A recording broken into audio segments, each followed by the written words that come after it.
चिकाटीच्या बळांवर स्वप्नांना सत्य करा, स्वप्नांना सत्य करा.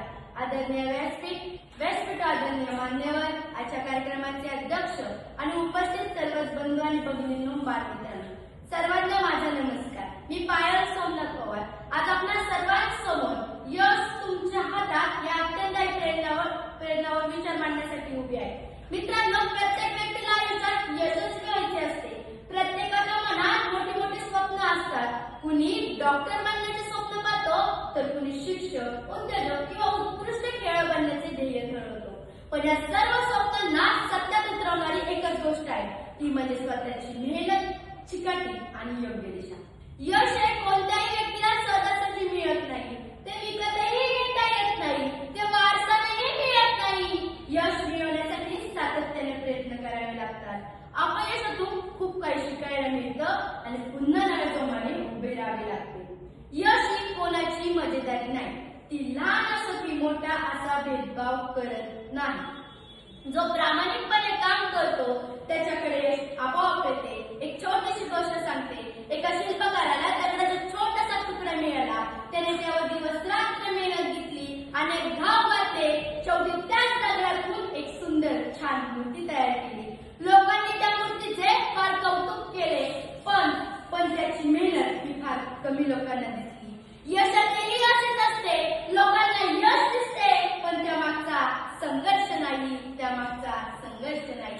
स्वामी विवेकानंदांनी सांगितले, उठा, जागे व्हा, ध्येय प्राप्ती होईपर्यंत थांबू नका. या एका वाक्यात यशाचे संपूर्ण रहस्य दडलेले आहे. पहिली गोष्ट म्हणजे ध्येय निश्चित करा. ध्येय नसलेला माणूस दिशाही नसतो. त्यामुळे आपल्याला काय बनायचं आहे हे ध्येय निश्चित करा. दुसरे म्हणजे वेळेचे महत्त्व. गेलेली वेळ परत येत नाही. त्यामुळे वेळेचे उपयोग करून घ्या. तिसरी म्हणजे कठोर परिश्रम. मेहनतीला पर्याय नाही. नशिबावर विश्वास ठेवण्यापेक्षा कष्टावर विश्वास ठेवणे अधिक महत्त्वाचे आहे. चौथे म्हणजे सकारात्मक विचार. संकट येणारच, पण त्यांना घाबरून न जाता त्यांच्यावर मात करून पुढे कसे जायचे माणसाला समजले पाहिजे. मित्रांनो, आजच्या काळात सोशल मीडिया, मोबाईल यामुळे विद्यार्थ्यांचे लक्ष विचलित होत आहे. पण जो विद्यार्थी आपल्या अभ्यासाला प्राधान्य देतो, वेळेचे पालन करतो, तोच पुढे जाऊन यशस्वी होतो. यशस्वी होण्यासाठी नम्रता टिकवणे तितकेच महत्त्वाचे आहे. कारण अहंकार माणसाला खाली आणतो आणि नम्रता माणसाला उंचावर नेऊन ठेवतो. आपल्या आईवडिलांचे कष्ट, शिक्षकांचे मार्गदर्शन, आपली मेहनत यांचे जर संगत घातले ना, कोणतीही गोष्ट अशक्य राहत नाही. यश ही कोणाची मजेदारी नाही. ती लहान असो की मोठा असा भेदभाव